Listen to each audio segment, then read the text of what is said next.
I'm Prof. St. Leon, and this is the story. So today we'll be interviewing a very young, enthusiastic African who is very talented. Have talent in tech. Also a very good sport and an analyst as well. So today we'll be sharing with us his diversified knowledge both across African relationship in his home country with also in other African countries as well. So, Felix, it's my very pleasure to have you on my show today. It's a pleasure to also be invited to this great show. I think it's amazing, and you've been an amazing person. And this is the first time I got a chance to be on your show to also answer you certain questions. So let's get started. I'm very excited though. Man, thanks, man. Thank you. Now let's look at Ghana. There's this popular opinion. You are from Ghana, and Yeah, I'm in I'm a Ghanaian. Nigeria. Back in Nigeria, we always, there's always this talk. They always tell us Ghana have 24 hours light. It sounds. it's How true is that? Do it's my Ghana have 20, 24/7 light? it's mind blowing actually. It's not entirely true, even though most of the time we do have light in Ghana, but to call it 24 hours, I don't think so, because sometimes it do go out. But just that nowadays things have improved a lot, that if maybe they are going to do maintenance, then a day before or 2 days before, they give you notice that okay, we'll be doing maintenance today, and it's going to take like from 9:30 a.m. to, let's say, in the evening 5. So immediately it's 5, the lights do come back and so on. But I will not say entirely 24 hours as compared to countries like the UK, Canada, US, where they don't even see light going off at all. We do see, but Yeah. not something that is often. But I don't think it's 24 hours. I can't put it under that umbrella. I'll just say most of the times we do have light. Okay. So let's also dive a little bit deeper. Okay. Like in a day, All have right. you ever had light for a full 24 hours a day? Ever? Have you ever experienced that in your Yeah, city? yeah. Yeah, most this almost a week now. I've not experienced light out. Yeah, almost a week. I say almost a week, like a week Okay, now, or let me say month now. I've not experienced light out. okay, like a whole month. Yeah, yeah. They've not blinked your lights. No, no, Are no, you no. serious? Yeah, yeah. Is that good? Yeah. Wow. Oh, for that is sure. For that is sure. Like you, a whole month, a whole week, sometimes 2 months, 3 months, unless there is maintenance or something come up. Maybe there is some serious electrical fault where they have to take that light out in order to repair it or something like that. Yeah, in terms of that, fine. But Mm. let's say for a year without light out, that one no. Or for, let's say, 4 or 5 months straight up without light, I don't think I've ever experienced that. Yeah, they do take it out sometimes. Yeah, so it's not like maybe a whole day. Then no, no, no. It's been days now without light. Mm. With light, it's been days now, and I still have light, or everyone around me have light. Ooh, that's fantastic. Okay, now where do you live? Where do you stay? Basically, is it this your experience? Is it Yeah, only particular to those in Accra, those in no, Kumasi, or is it like not really. I don't even. Ghana in its entirety? Yes, I would say Ghana in its entirety, because I don't live in Accra.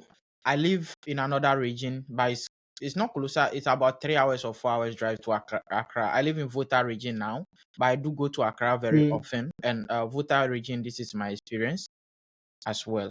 So it's not like Mm. it only happens in the cities or something like that. No, anywhere there is light, that's the story. If there is no, Mm. this is how I put it. If there is no issue or there is no fault that they need to repair, then light is not going off. That's just it. Ah, Light only that's goes off that's that's because if there is something that needs to be done. That's just it. I always have this on my head. Ghana 24 hours like Ghana. Are you serious? That's impressive. Seriously, Yeah, that's that's that's kind that's of really amazing. impressive. That's kind of amazing. Now let's also look a little bit about Ghana. Let's talk about Ghana. Like I Okay. said, I've never been in Ghana, but I look forward to being in Ghana. I have a couple of friends in Nigeria who frequent Ghana. Some even stay in Ghana and the likes. So, what are really the highs and lows of Ghana? Okay, so You I'll know. say Let me start with the highs. As a Ghanaian, one thing I do appreciate is the peace factor in the country. I always say peace is worth and peace is underestimated. When you have peace, you have everything. You have peace, you can thrive. So since there is peace here where you will not be moving, someone will just do something bad, like you move around freely and you feel good. I think that is underrated. That is not being spoken about much.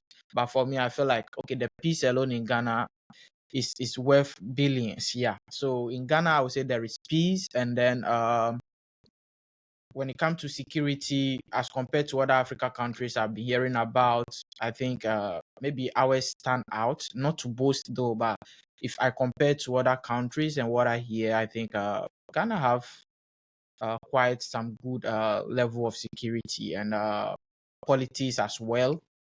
Politicians here, one way or the other. Sometimes when it's time for, let's say, voting, you see them arguing and all stuff, but those two people are friends off the camera. Sometimes even on the cameras, you see they are friends. So that particular factor makes the country unique and makes everything peaceful. So that's good. I just love our politicians that even though they have some party differences, but when it comes to certain things, they all agree on, and they are just like friends. They understand that the politics shouldn't differentiate us that much. It's just a number. It's just a party. You are party A and party B, and we can still be friends. We are still the same people. So yeah, I think they have some level of education which is very good. So that maintains some peace, like that also increases the peace index in the country. Yeah, so those are some of the highs. The lows, I would say, maybe jobs, right? Jobs, and that has to do with not only Ghana. I think it's on the rise in the whole universe or the whole world. But I feel like okay, maybe people are done with school and then they don't get access to jobs, and yeah, it takes longer period for them to get job. They have to hustle in, do a whole lot of stuff before they get job. I think for me as an individual, that sounds disturbing to me because I feel like okay, you're out of school immediately, you have some skill, then you should be able to do something and get something for yourself and your family at large because you spend money going to the school. So yeah, that's some of the highs and the lows. But I think if you can pinpoint certain things, I can go deeper. But for me, overall, I'll give Ghana like 70% or 60% to 70% that range based on the peace factor. That's really fantastic. Seriously, because I look at Ghana from afar, like Ghana. We really never knew that. It's really fantastic.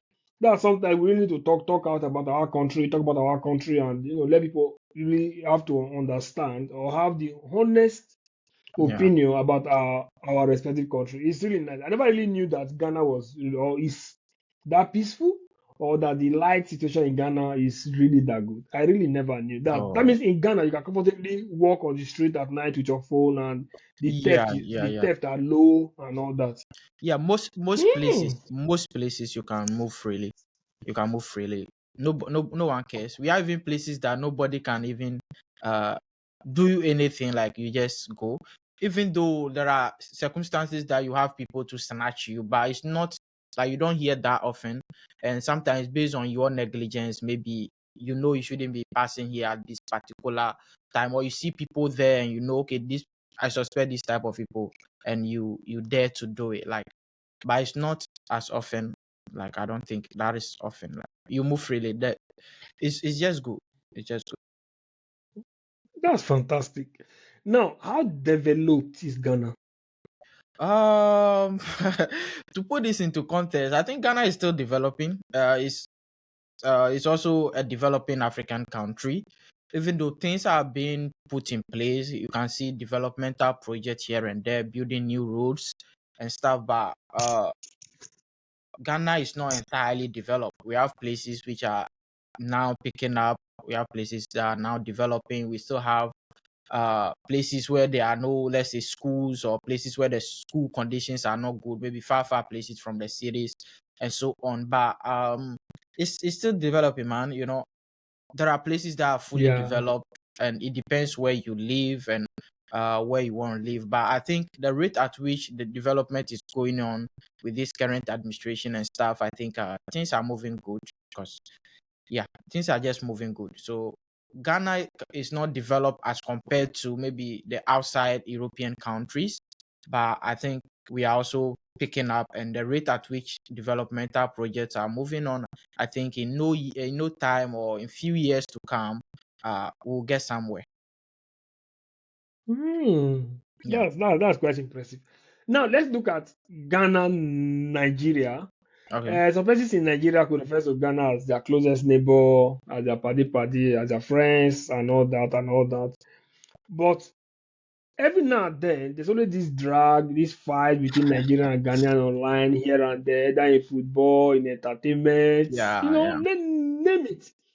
What exactly could you actually say is the problem between the Nigerians and the Ghanaians online? Okay, so I don't see it to be a problem. I think it's that kind of a natural bond between these two countries because to put this into I context, love that sentence. yeah, to put this into context, Ghana and Nigeria don't really share, let's say, a typical border. There are countries like Togo, Benin, and Ivory Coast that are closer to Ghana. So for Ghana and Nigeria to have this kind of bond, you can see it's something natural. Like I just see this particular bond as a healthy bond, even though sometimes some people take it to some certain level. But if you understand things and you look at things in a positive perspective, I don't think this should be something bad or something like this. Just creates competition between the two countries, and wherever there is, let's say, a healthy competition, people thrive. If there is positivity, there is a healthy competition between two people, they all thrive in a positive way. So Ghana Nigerians are like, let's say, two people from, let's say, the same house who are competing for the same title. So if Ghana goes and Ghana loses, Ghana automatically wants Nigeria to lose because we are from the same place and we are Yeah. competing. So if Ghana lose, Nigeria lose, everything is good. But in a situation where Ghana lose and Nigeria wins, then there will not be peace because we are from the same house. So you come and laugh at me. The same thing applies to Nigeria. Even if it's football, if it's any form of entertainment, you just name it. Immediately, other countries are eliminated and Ghana is there, Nigeria is not comfortable. But if Nigeria is eliminated and Ghana is eliminated, Nigerians feel fine. And that's just it. That's competition. As long as Ghana is there, Nigeria is not there, we don't like it. And as long as Nigeria is there and Ghana is not, Ghana is also not there, Ghanaians don't also like it. So it's like this kind of healthy competition, man. And I just channel everything towards positivity, man. Like that's how I see it. Like Ghana, Nigeria, we can't just do away with each other, and it's something positive. It's something positive. I honestly have Well, a lot of Nigerian friends. Like in my work, I do in everyday activity, I have a lot of Nigerian friends, and I'm a friend to a lot of Nigerians as well. So we always laugh. We have our differences. We have things we agree on, and it's like the connection is there. Like the connection is just natural. I meet a Nigerian today, and we are like the same people, and there are Nigerians here in Ghana too, there are Ghanaians in Nigeria too. So I feel like it's just a healthy competition. Just that sometimes some people just step it up and take things to certain dimensions. But I feel like we are the same people.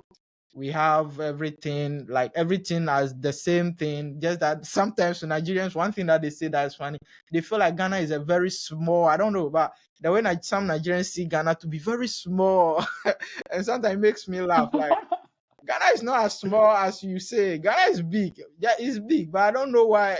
Like they feel like, okay, that's small Ghana. It's a country, man. Ghana yeah, is a country, man.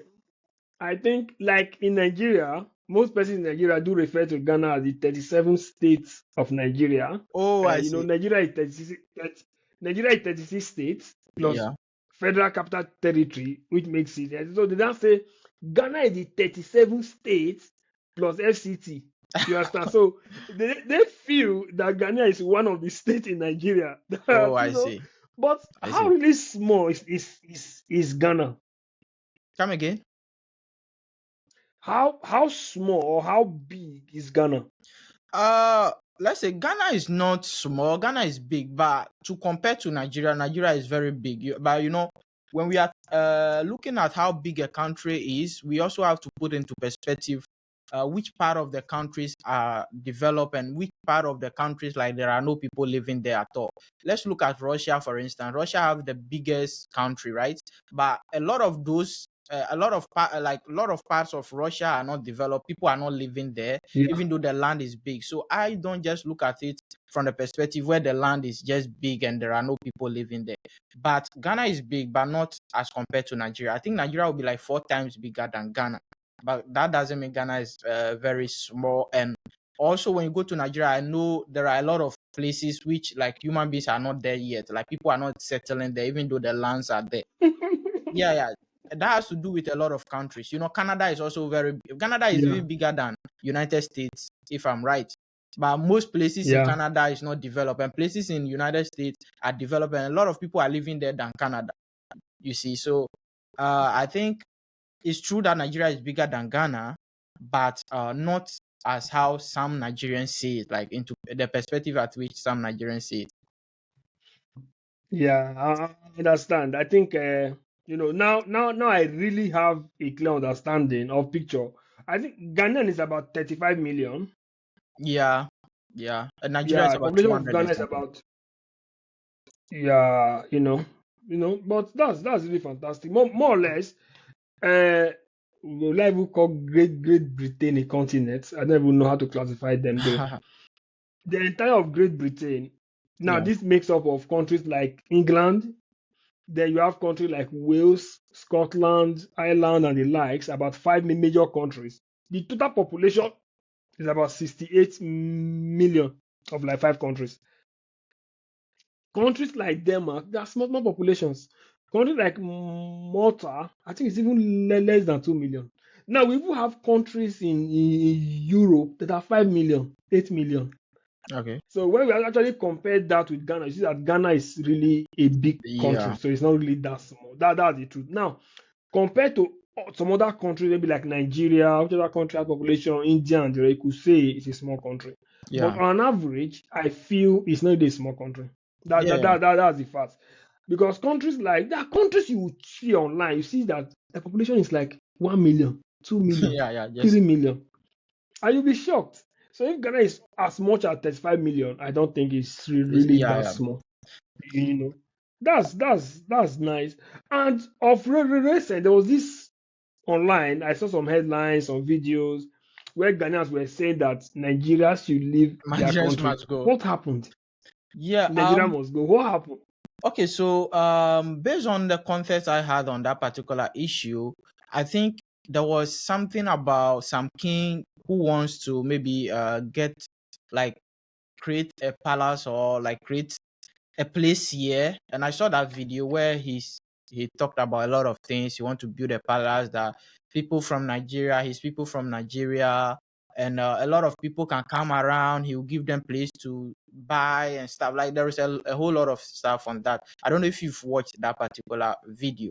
So I saw that video, and I think that's what Ghanaians don't like about that particular thing. That okay, you are from another country and you acquired you amass a big land and you want to build your own city. I think what scared Ghanaians or what pushed Ghanaians to be pumped up is how he spoke in that particular video, how he described certain things. Yeah, I think the video is what made the difference. But for me, I don't see that as something bad. But to put it in perspective, where I've seen that he has gone wrong is he's not representing Nigeria as a country, but he's representing some particular ethnic group in Nigeria. For me, for that, I don't buy it. mm, But if like, okay, I'm a Nigerian in Ghana and I feel like, okay, this is a place where I can stay as a Nigerian and then other Nigerians can come in and come and also have a place to sleep. They can pass by. I think that one you are supporting the entirety of another country, which is very good. But to just be supporting some ethnic group in the whole country, I don't think that is fair. Even to your own country people, they'll feel like some people will feel left out. But if it's like the whole Nigeria that you are representing, I think man, that's kind of maybe makes sense. Yeah. So that's why Ghanaians are pumped yeah, up. And also I had the issue about maybe they said most Nigerians who are already in Ghana, some Nigerians who are established in Ghana do brings in young girls or something from Nigeria to come and engage in prostitution and all those stuff. So most Ghanaians don't like that. And one thing is that once they start doing something like that, and the younger ones in Nigeria, Ghana too can fall for that, and they can also start. And that's not Yeah. to say there is no prostitutes in Ghana. Every country there are some level of prostitute. Like we have some numbers there, but maybe you don't want that to increase, and you don't want that to become, let's say, a normal lifestyle in the country. So those are some of the main issues at hand, and that's why Ghanaians are pushing Nigerians to be out. But I think that matter has been settled. The president came out and he reassured the Nigerian president that nobody is moving, no Nigerian is leaving the country. So yeah, I think they settled everything now. Here we are living in peace again.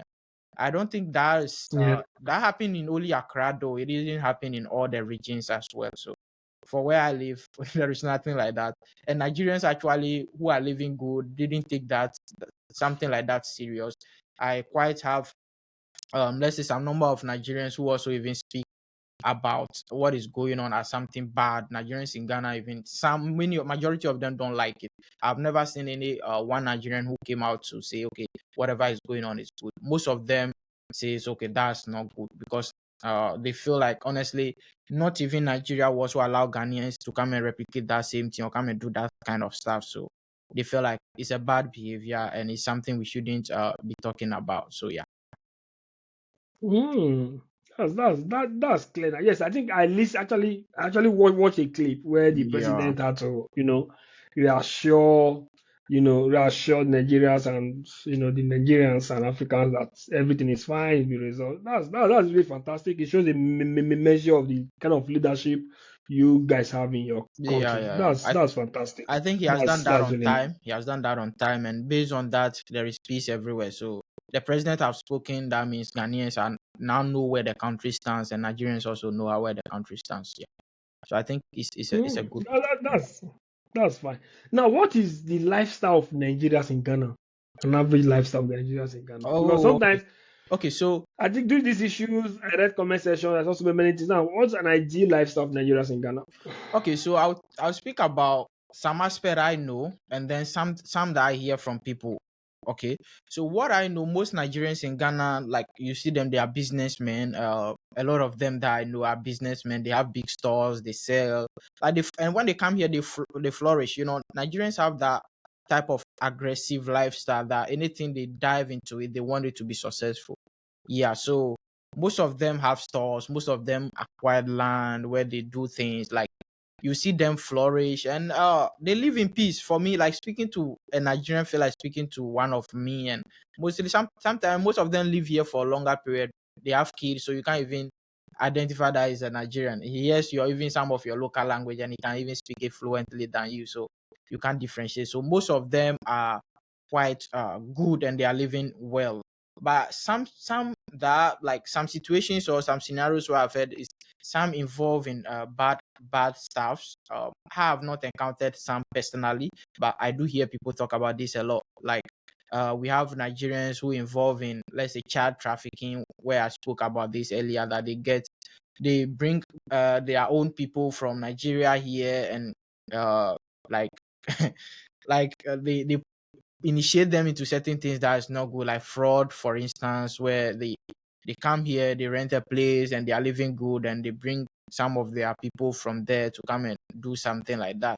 That's one aspect that is very bad, and some also involve in, let's say, kidnapping. I've heard quite some number of cases there. It's not usually often that you hear that, but once in a while, cases like this Yeah. do come up, which I think it doesn't speak well about us as Africans. But that's what is happening, and that's what I've been hearing on the ground. And one thing too that I've heard is has to do with the fact that maybe Nigerian comes to Ghana, maybe mostly in Accra, they rent one person rents and is living good. By the time they realize he brings in a lot of people and they started making noise or something like that, and Ghanaians like the Ghanaians deeply appreciate their peace, like they want their peace. That's why sometimes people say, okay, Ghanaians are not aggressive. They don't want to like fight for what they want or something like that. But for average Ghanaian, they love peace. That's what I've like. We actually love our peace. We want to live peaceful.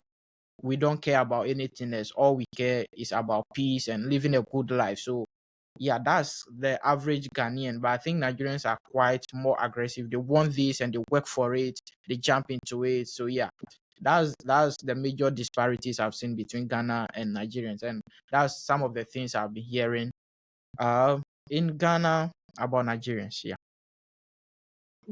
Yeah, I know that Nigerians are very loud. Yeah, I know you are trying to romance it. Nigerians are very loud. That's the truth. I Yeah, agree with you, man. Nigerians are very loud, like very loud, very very loud.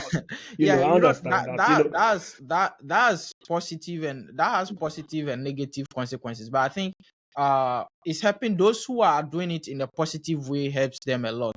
Like it helps them a lot. And of late I'm also learning some of those things. In life, whatever you want, you go for it. You go for it full hand. You go for it with everything that you want, and then you get it. Like you put in the work. So I'm looking at it from the positive point of view, from the positive perspective, and I feel like it's a good attitude to adapt, unless of course you want to do it in a negative way. That one is a no. So yeah, in as much as you want peace, you want to live in peace, you have to also work hard. Whatever you want, you have to work towards it. That's nice and really inspiring. Now, of recent, you've been talking about Gege University, supporting Gege University, and I only want to understand Yeah, what is why are have you had girls in your life that broke your heart, ate your no, money? no, Why are no, you so you are so not quite, not actually. I'm not the girls type, and based on the nature of my work, I don't usually engage in such thing. But I feel like for me, irrespective of who you are, where you are, what you do, your level of education and stuff, whatever you are saying, and it is facts, right? If that whatever you are saying is facts, I do support that. I live for facts. I live for things that resonate with me, things that make sense, like things that are going on in our daily lives. But no, I don't follow gay because I have girlfriend who is tormenting. No, no, no. Like nothing like that. I don't have girlfriend who is tormenting me or have issues with me, or maybe I fall in the hands of girls. No, no, not quite. But I just feel like whatever that guy is saying yeah. is making a lot of sense. Like even if you are educated and you listen to whatever he say, just look around. Maybe it doesn't apply to you as in my example, but look around and see things that are going on. You can see that guy is talking from the point of experience, talking from the point of somebody who has really paid critical attention to society and have pinpoint some of these things. So yeah, that's why I'm kind of supporting him. And one way or the other is he looks funny. Like some of the things are very funny. And yeah, I just love the whole energy. Yeah. I just love the whole energy.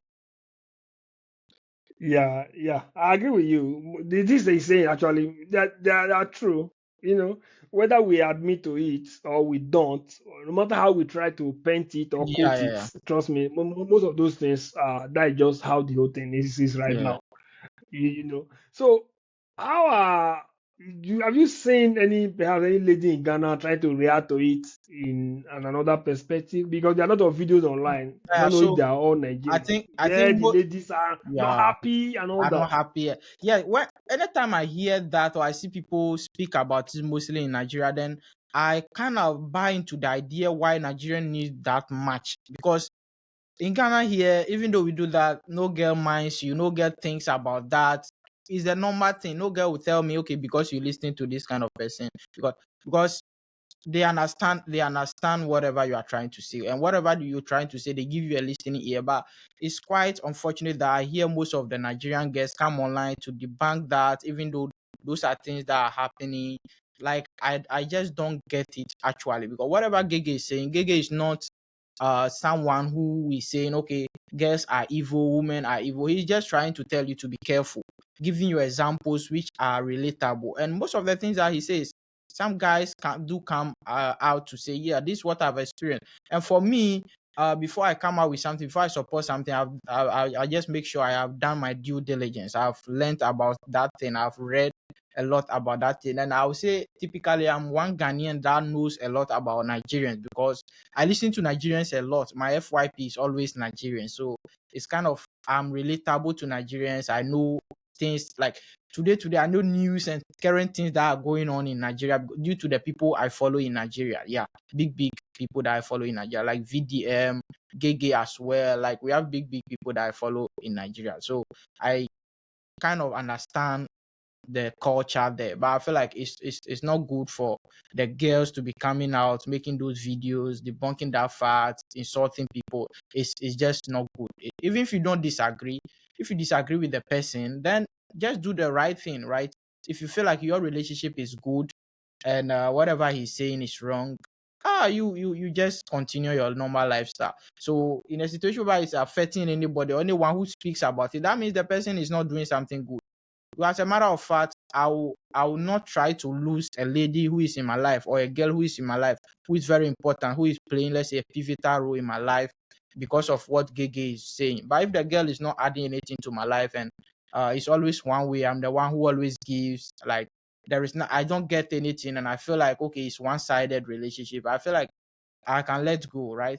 I should let go. So I feel like most girls who are doing that are the ones who are not giving the man anything profitable. I don't feel like the message Gege is preaching should be something that would disturb a dedicated girl or a girl who is providing value to his husband or to his boyfriend. If you have value, that thing will not shake you. You even listen. And I feel like it's good for the girls. If I'm a girl, I have to listen to this message and see how girls think. Go into comment sections and read comments about how guys think, what they are saying. Then you use that to align yourself as a lady, right? You use that to align yourself. Okay, so that means this is what guys like. After reading comment, then you start assessing yourself. Well, I feel like we are in a period now where they are all preaching about feminism, and most ladies claim they know about guys, they know about the male gender, but they don't. They don't. They just say things, they just assume things instead of them to listen to Gege, like listen to what he's saying, look at what others are typing, and just make good decisions. Because if someone is doing something and that thing is not good, I don't think about 100,000 people will waste their bundle and watch that person. Like no one would do that. For someone to take their phone, open their phone, go live, listen to somebody, take notes, resonate with that person, even to the point that people gift thousands of dollars to that person. That means that person is giving them something great, or they are listening to something that is changing their life, right? Because nobody have time to actually just follow someone, go on live with that person, give that person a lot of money because the person is just there. Because so that should show you that okay, Gege is impacting a lot of people, and a lot of people are learning from him. So yeah, that's how I see it. But Ghana here, I don't think most girls are concerned about that. I have not seen any single girl concerned about whatever is going on there. I agree with you. That's fantastic. Yes, though the Nigerian ladies these days, I think they're becoming too expensive. Oh, They're okay. becoming too expensive. So it's more of I agree with you, man. Now let's look at another area of your life, which is football. Because when you talk about football, in Yeah, fact, right now you're even putting on Barcelona shirt. So you talk yeah, about yeah. football, Barcelona. Barcelona, football. What is I'm not really a very big fan of La Liga because I feel it's a Oh, okay. very boring league. Yeah, It's a boring league and it's a league dominated by just Real Madrid and Barcelona. yeah. Nothing exciting about La Liga. So what interests you about La Liga? So honestly, yeah, I don't feel like La Liga is one of the greatest league. As a matter of fact, looking at the level of competition in Premier League, I don't think so. But I kind of love the football, right? The type of football they play there. I think football should be about creativity, man. It should be about something that you enjoy, you watch, and then you feel like, okay, then what are they doing? Like you watch some couple of skills and you feel good. Like you can laugh, you can enjoy. and you follow along. So that's what I feel about football, and I get that from the Spanish side. It's very unfortunate that I don't usually get that from the Premier League. Premier League is good, the quality is there, it's very competitive, but like I think their football is very fast paced, where you don't get to enjoy a lot of stuff. With La Liga, you see the dribbling, you see the skills, you see the control, the composure, like you see a lot of things there. And as a matter of fact, one of the greatest teams to play each other, let's say La Liga, let's say El Clasicos are one of the greatest match when it comes to football.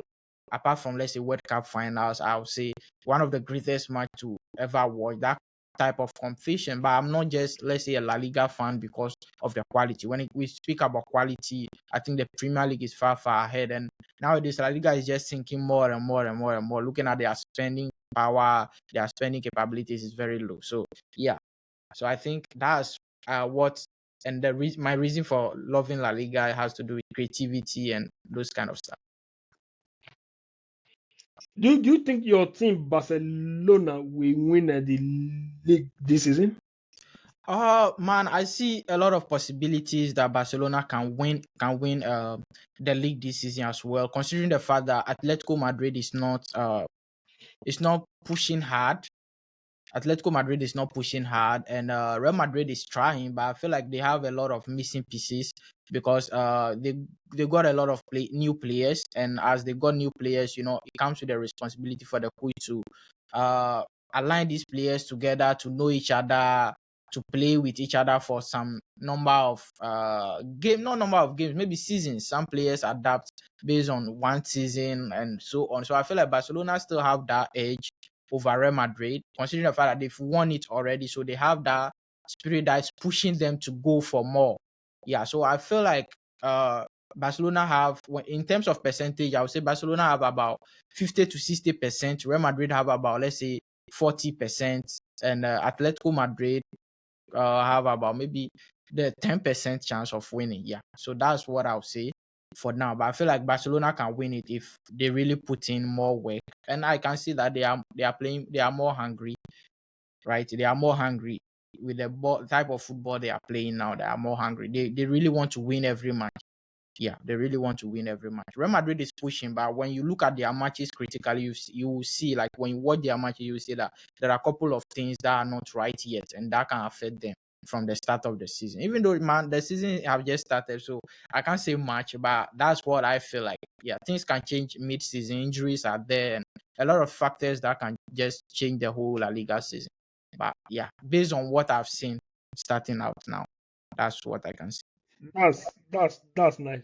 Now, who do you think, as a football lover, is the greatest footballer of all time? Okay, so this question here, a lot of people, a lot of players have played, and before I will start watching football and taking football to heart, I heard a lot of people speak about Pele, people speak about Maradona, and then we came to get to watch Messi, Ronaldo, Hazard, Neymar, and the rest. And how I choose my goat might differ from how you choose your goat. And I agree with anyone with the type of player you choose as your goal. But I choose Messi because of certain factors, and not even because I'm a Barcelona fan, but because of how he plays. Like every game that you watch that man, he do something different that you've not seen, or he's just playing on another level. I feel like he's a cheat code. When you actually watch him, there is no single player you can compare to him, because he does everything on his own. He can dribble, he can pass, he can score.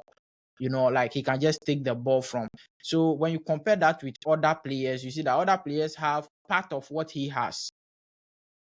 They only have part of what he has. He has everything that other players have, right? But other players have some part of it. So for me to choose Messi as my goal, I think he has ticked all the boxes that needs to be ticked, right? I don't look at the trophy side more, because the trophies, one single player doesn't win a trophy. It's a team play, and if your team helps you and you are also good, you win a trophy. But as individual player, where they will even play a match, no one, they score them, but you say that, okay, this player stands out. That's how I see things. So I feel like Messi, when it comes to assists, he's there. Goal scoring is there. Playmaking, he's there. So he can do everything, literally everything. And the ability he has that also entices a lot of people, that he can just hold the ball and move around. That makes other players to be very opened, and then they can just be there doing nothing. When all concentration is on Messi, he can release the ball to them and they can score easily. So Messi is that type of player that I have never seen anyone that can be uh, equal to him, or anyone that can be compared to him now. Maybe unless he stop playing, I've seen another player who has all those qualities. But for now, I think no. Like comparing someone to Messi is like, I don't know. People do compare though, but I think the comparison is not there. Comparing someone to Messi, unless of course you are not an honest person. Yeah, unless of course you are not an honest person. You have the right to choose who you think is your greatest of all time. But there should be someone we all agree on, that like this person is just good and that's it, right? It's just good and that's it. And another player I see to be close should be Neymar Jr. If you are to judge Neymar with trophies, then I think Neymar stands no chance of maybe being among greats. But if you are to judge Neymar based on football, what we call football, give him the football for him to play, I think like he's far ahead. When it comes to talent and the play of the football game, Neymar is far ahead as well. So yeah, that's just it. So Okay, it depends okay. on Now let's individual. look at it with Okay. okay with what you said now, the way Yeah. he plays, the way he does, that makes him the greatest and all that. Will you say that Okay. JJ Okocha is the greatest African footballer of all time? Because Yes. JJ Okocha Sure. is Sure. perhaps that African that have that play like Messi, Yeah. that Yeah. dribbles well, score free kick, hold the football, make great passes. JJ Okocha is that African that stand out. Now, will you not say JJ Okocha is the greatest African player of all time? Exactly. For me, I think the comparison with Salah, it shouldn't be there, because if Okocha should play in today's age, like man, like there will not be any comparison. Even though most people now, I think the whole problem about football now is that people look at football at this perspective where they compare to, how do we call it, trophies. They associate knowing how to do something with getting trophies. You can be good and not win trophies, because one pe- that's the reason why we have 11 players on the field, right? So it's a team play. One person can stand out, but with that person standing out doesn't mean they can win the trophy unless others are very supportive. So that's how football should be. And I see Okocha miles ahead. But I don't feel like when they give Salah football right now, they give Okocha football to play. I don't think Salah can match Okocha in any way. Like when it comes to dribbling, when it comes to assist, when it comes to controlling ball, when it comes to even enticing the audience, I think these are key things that we should look out for. And I don't think Salah will be closer to Okocha when it comes to talent wise and football as a game. I don't think Salah is somewhere close to Okocha. But man, people now just compare things with numbers, and they are in the numbers game, which I am not in support of. I don't say this player is great because he has won this, that, and that. No, because I understand winning this, that, and that is based on what team play. You can be exceptional, but if your team fail you, if your team didn't doesn't play well, you win nothing. So yeah, that's how I've seen the things, man. But basically, yeah, Yeah. JJ Okocha with statistics, with what is out there, is not even on Africa top five. Wow. Wow. Yes, that's it. Even in Nigeria, I feel they even rate Kanu Nwankwo ahead of JJ Okocha. Wow. Yeah, that's why I'm telling Yeah. you, man, that it has to do with people now are associating those things to titles, and which is very, very wrong. When we are doing things like that, uh, we can spot talents. We can spot talent. Let's say I'm in the midst of 11 players. Okay, I'm in the midst of 10 players making 11, and all the players are very good. Most of them are good and they can play well, and then I'm scoring the goals, or I am just, yeah, let's say I'm just scoring the goals and I have goals more than all of them, but I'm in the midst of them and they are all good. That doesn't make me a good player than someone who is in the midst of players who are not even average and he's trying his best, he's playing, and you can also see on the field of play that okay, this player is very good, right? We have, I think honestly, we have players which are in average teams now that when they come to big teams where we are mentioning the likes of big players now, they can perform than them, man. Like they can score goals, they can do a lot than these big players we are talking about. But just that they are not playing, they don't get a chance to play with that big players. So yeah, so if we say we judge player quality based on only trophies, all those metrics, and not how they play on the field of play, not how they entertain, not how they, like, you can just see talent. You say that no, this person is playing, this person is good, man. Right? So if we don't use the talent and the player's ability attributes to judge, and we are just judging of titles, I think it's a greater mess. Like it's something bad we are doing to this football industry, and that's unfortunately how a lot of people see it, though. But I think everybody is entitled to their opinion and what they see and how they see and how they take things. Yeah. Mm. All right, now the last question we'll be asking you now of football Yeah. before we move to where your real passion lies is who do you think perhaps will be winning this year Ballon d'Or?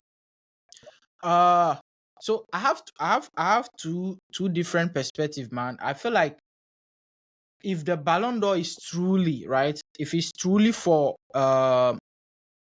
the amount of trophies or like how good you are and the amount of trophies you've won, then you should go to Dembele, no doubt, right? No doubt. I feel that way. But if it should be on, like, let's say the best player in the world, right? Regardless of the achievements, then I feel like it should go to Lamine Yamal. That's how I see it.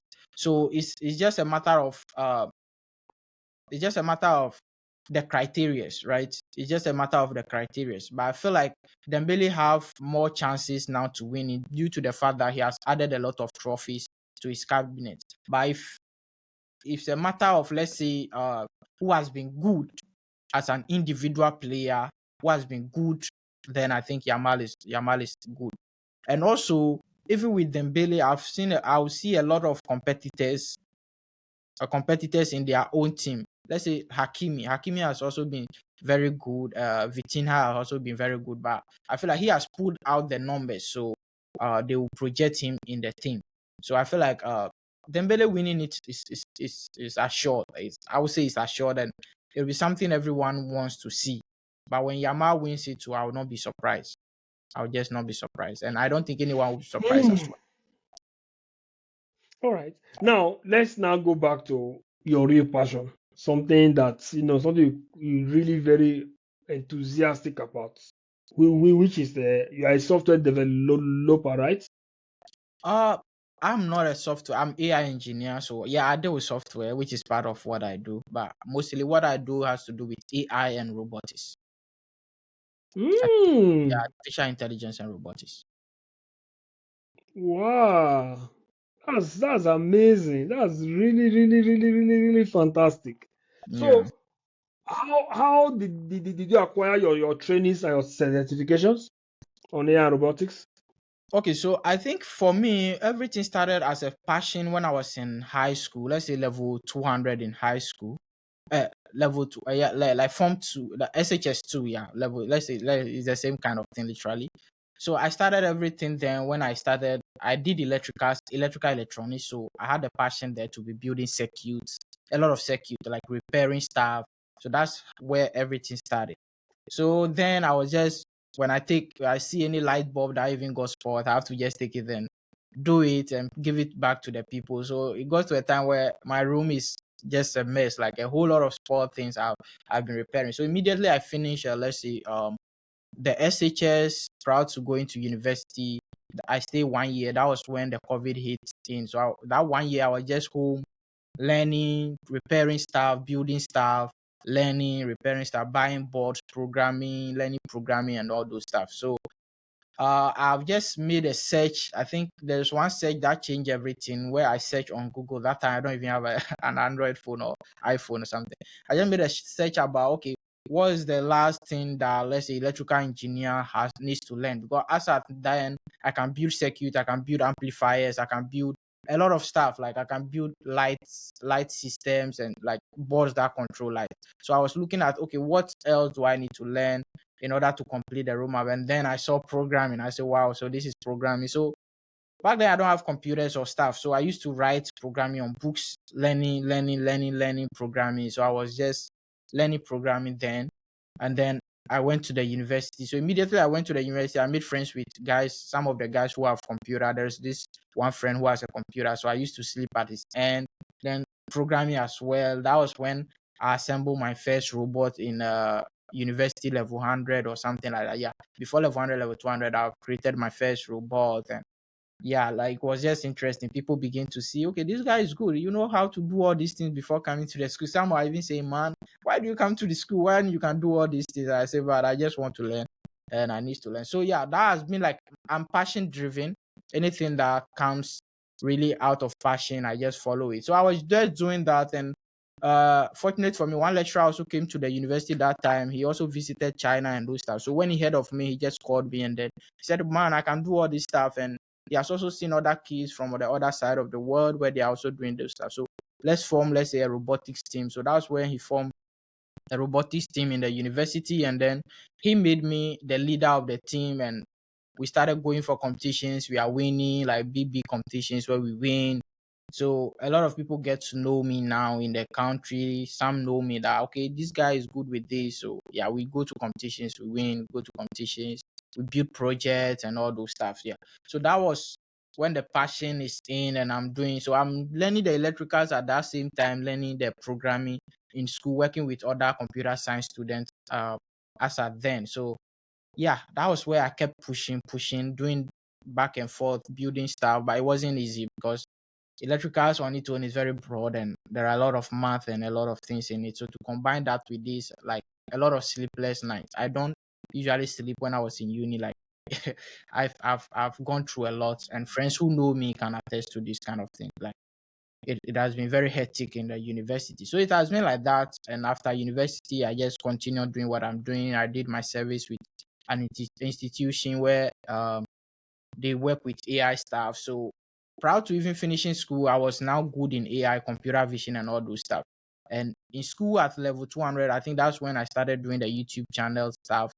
Uh, because I used to teach a lot of friends then about this programming stuff, doing projects for them. So one guy just told me, okay, if you are doing all of these things and people are coming in every day for you to teach them, it will be better I open a YouTube channel. So that's when the idea of YouTube came in, and I record video, put it there, share with them instead of going to classes and then organize and teach them. So that was when, so the YouTube just started out something playing.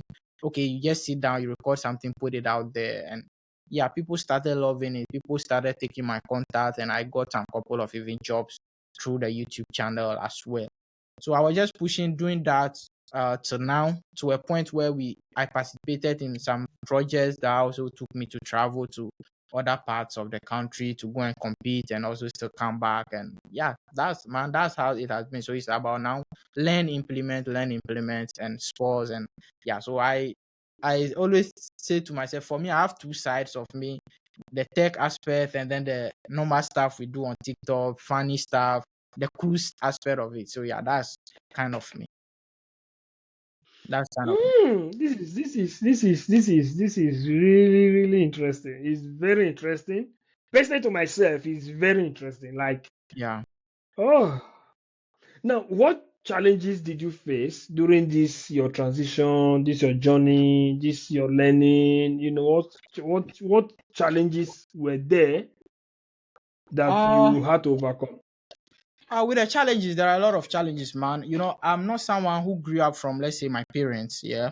So I stay with a lot of people. You know how staying with people comes with a lot of responsibilities. You don't have a lot of time, but I just keep pushing, man, because looking at it, I believe that, like, no one owes you anything, and your future depends on you. If you anyhow you want it, you have to just get into it and make it work. Yeah, that's what I believe. So I know that prior to staying with people, I have to work hard, I have to make things happen for myself and keep pushing. Yeah, so that's what motivates me. But I've gone through a lot of stuff that I can't even say here.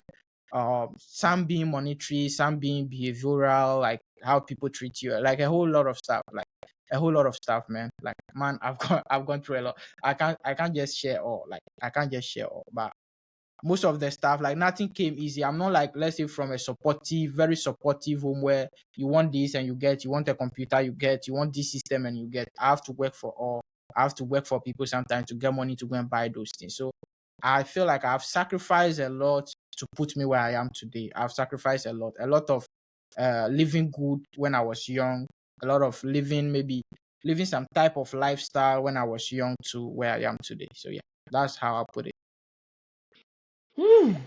Yeah, Now, I if feel you like you have sit to. down now, I have some. Yeah, go ahead, please. Yeah, I just Go feel like you ahead. have to, as someone who wants to make it when coming up, you have to deprive yourself of certain things in order to get them later in the future. Yeah, you have to just deprive yourself certain things. Yeah, because I quite remember sometimes like we used to go and weed for people to get money.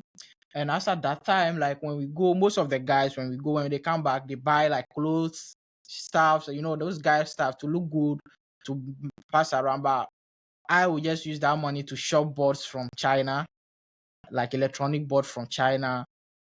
It will come to Accra. That time I don't entirely even know Accra, but I'll just go for it, go and be searching Accra like a madman, get it back, and then come and be learning with that board. Sometimes that board will burn. I have to.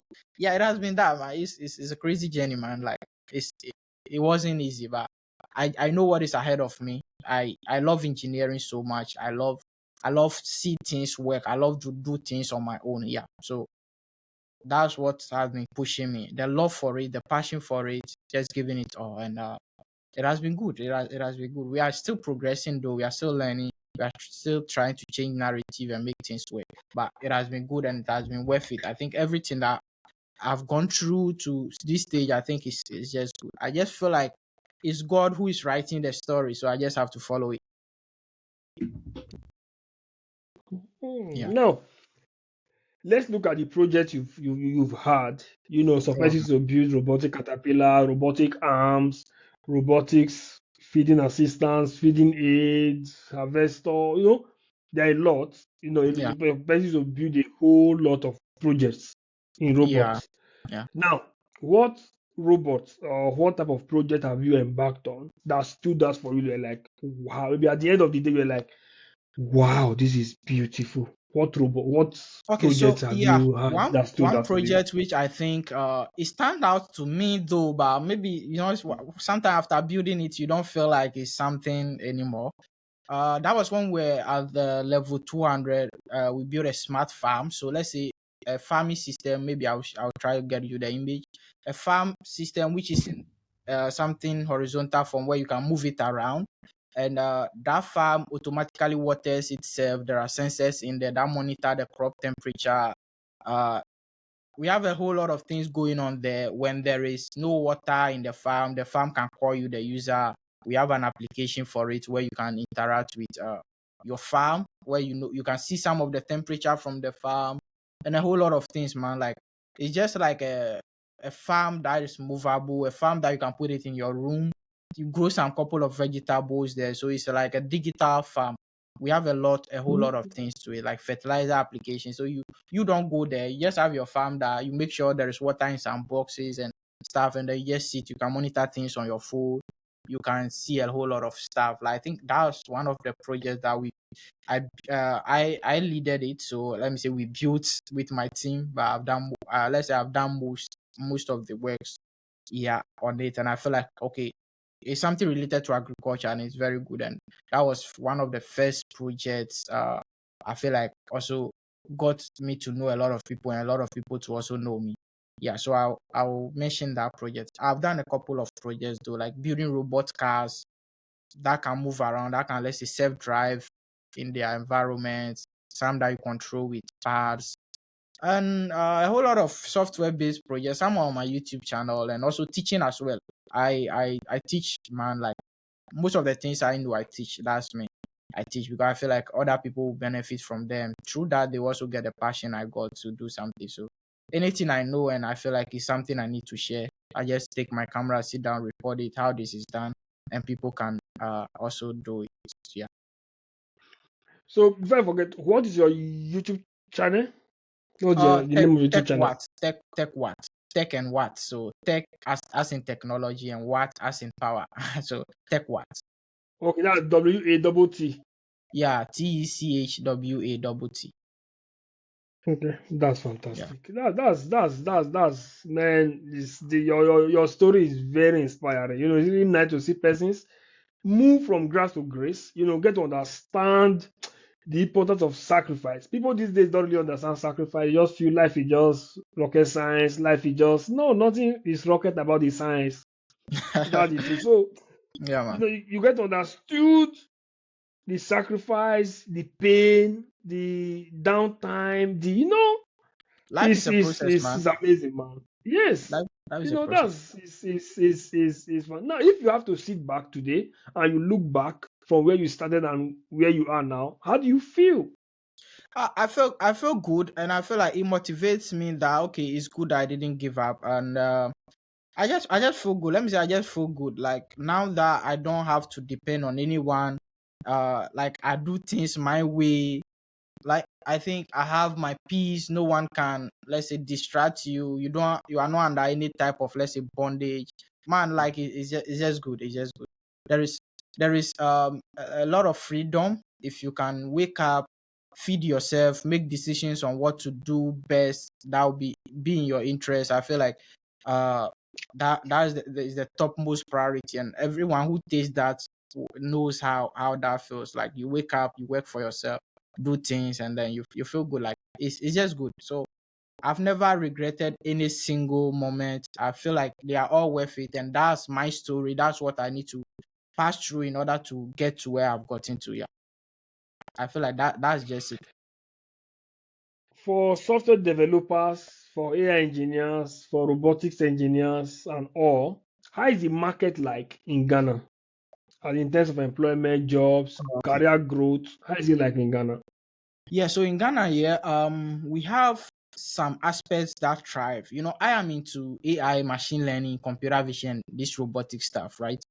Yeah. I do a little bit of software stuff like front end development and stuff, or back end. I do a lot of, based on my years of experience and how long I've been in the industry, I can do something like that. But with AI, machine learning, robotics, where my focus is, I feel like in Ghana here, you don't get a lot of jobs, or in Africa, in Africa as entirety, you don't get a lot of jobs related to these fields, right?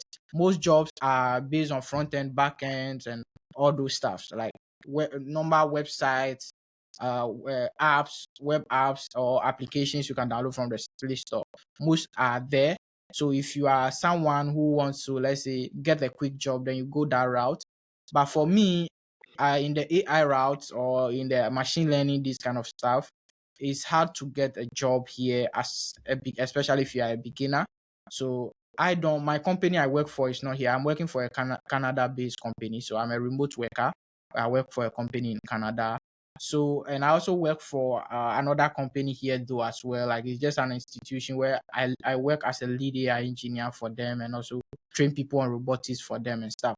Yeah, so I feel like if the market here is favors people who are into front end, back end, and all this kind of stuff, right? All this kind of stuff, all this smaller. It's now that AI is making a lot of wave into Africa, like gradually, but it's not something we can clearly say, okay, Africans are using AI that much. It's not that much. We don't use it Yeah. much here as compared to the Western world. Even the way we use it in Africa is more of the end product we really use. You Yes, know, we don't yes, modify it to yeah, suit our needs. You yeah. understand? We don't, Just we don't like feel with ChatGPT, just like some applications, make this exactly, image to work. exactly, So it's not modified to suit exactly, an individual need. It's more or less exactly. like the end product, the The end general product. use. Yeah. You Let me know, just put some so some form of, like, it's mostly like putting some form of large language model capability into your app. Okay, there is a GPT in my app yeah, that can you can ask this yep, question. Yeah, so mostly in Africa here, that's what we do. We use it on our data, but not like we build it from scratch. And I don't think we have the no, infrastructure uh to build most of those big models because man, a lot of money goes into that. And yeah, even apart from money, you need very a lot big of data, infrastructure. man. Yeah, you need a lot Even of collect the data are huge, man. the data, and even getting the data is also, we can say okay, for now you can scrape that from online, but you need, let's say, data centers where you have a lot of GPUs, and the cost of one GPU, bigger GPUs. that they use to train this model is very, very expensive. It's very, very expensive. It uses a lot of power as well, electricity. So I think we are not Africa is not in that position yet, but it's something that we have to keep pushing hard so that we don't get left out. Yeah, Yeah. that's how I feel. Now, you mentioned ChatGPT just now. Let's also talk about ChatGPT. How has ChatGPT been able? How has it, you know, to me, I feel that the negative side and the downside of ChatGPT is making Yeah, persons think less now, unlike before. yeah, When I was much younger, when I was preparing for exams and the rest, we have to memorize four-figure table. Then we have four-figure table.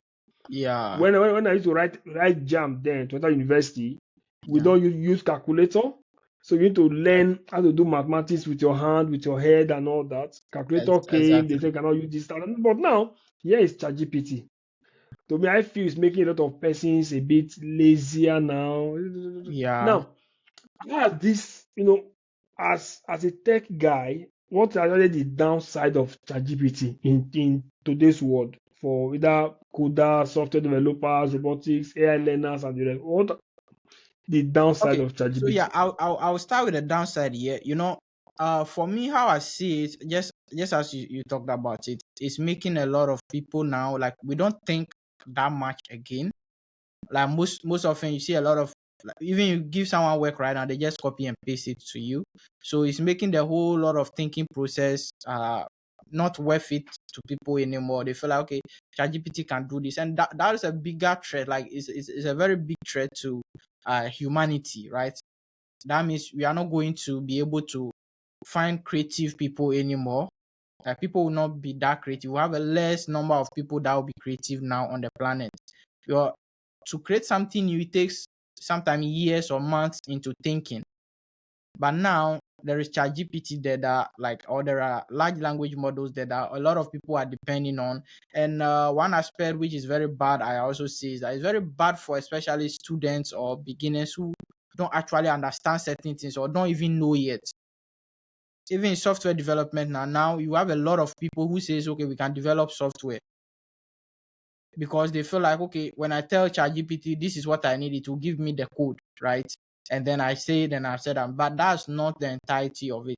So for beginners, I think it's very bad. I see these large language models as a tool that will speed up productivity for almost people who already know what they are doing, people who have been doing this for a while. They understand why things are like this, things are not like this.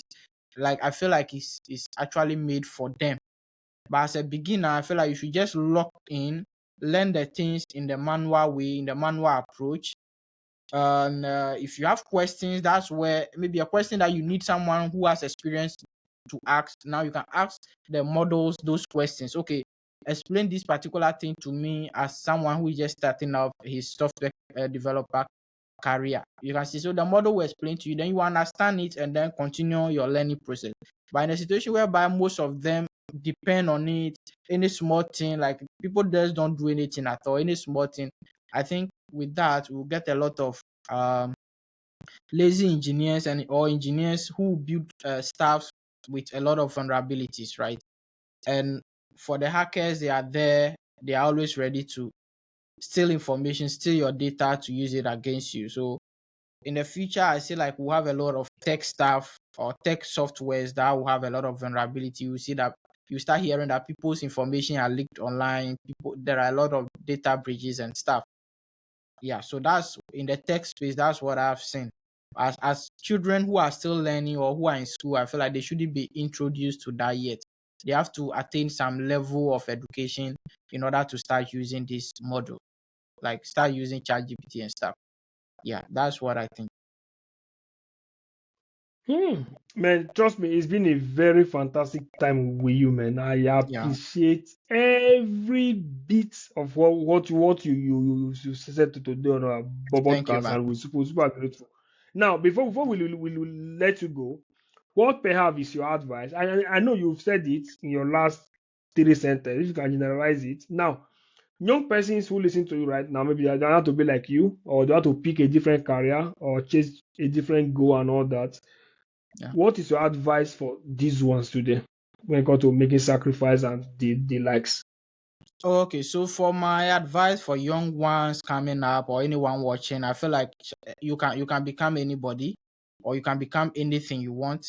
Just be ready to put in the work. Like if you want to be great, there is work associated to it. Just tell yourself. So this one quote here that I always tell myself: anything that can put food on your table, anything that can transform your life will not come easy. You have to put in some level of work. There is anything, expect everything that can put food on your table or can transform your life, can change your life dynamics to be difficult.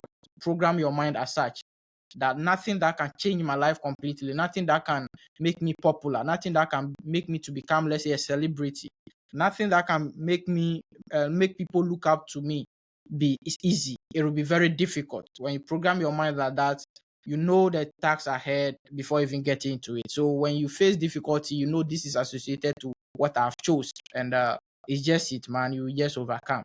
But a lot of people say, okay, I want to get into this because they've heard the hype. Okay, people are saying, get into this, get into this. There is money here. Do this, do this. But the people who told you to get into it didn't tell you the, let's say, as a matter of fact, the sacrifices you need to make, the things that, yeah, and that's the work of influencers. They don't tell you the roadblocks. They just tell you the good aspect of it. And when you just follow that steps, you get into it, man, you'll be disappointed. So I feel like they should be passion driven and they should feel like everything that will get them something will be difficult, and they should just program themselves like that and get it done.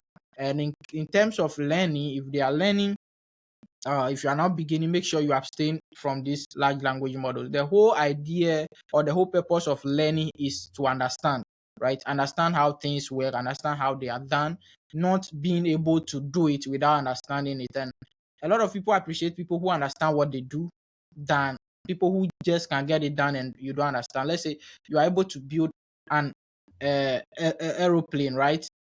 You are able to build it and it's there, but you don't understand how the things work. Nobody will appreciate it because it has to do with a matter of life and death. But if you understand how it works and you build it, and whatever you are saying, uh when you say, okay, for instance, when I press this button, it has to do like this, and the science behind it is this or that, people will believe it because whatever you are saying, you are communicating it, and they are seeing it practical. So we are getting into that age where a lot of people will be looking out for people who really understand what they are doing, they know what is going on, than people who can just get the work done but don't understand it. Because that is very dangerous. That means there is a loophole Yeah. somewhere that can make things not work good. Yeah. So that's generally my advice. You can become who you want, put in the work, and also understand when you are learning. The understanding is important than just getting it done without understanding it. Man, thank you so much, Thank you, Felix. man. We're very, very grateful for the time you've had with us. Trust me, we appreciate everything, and we also appreciate the fact that we sent you a message and you accepted to be our guest today on our show. Thank you Yeah. so much, so much. So we wish Thank you you, the man. very best in your career and also in your endeavors. Thanks. Okay. Okay. Thank you. Thank you. Thank you for having me. Yeah. And Cheers. bye. Yeah. Thank you. Yeah.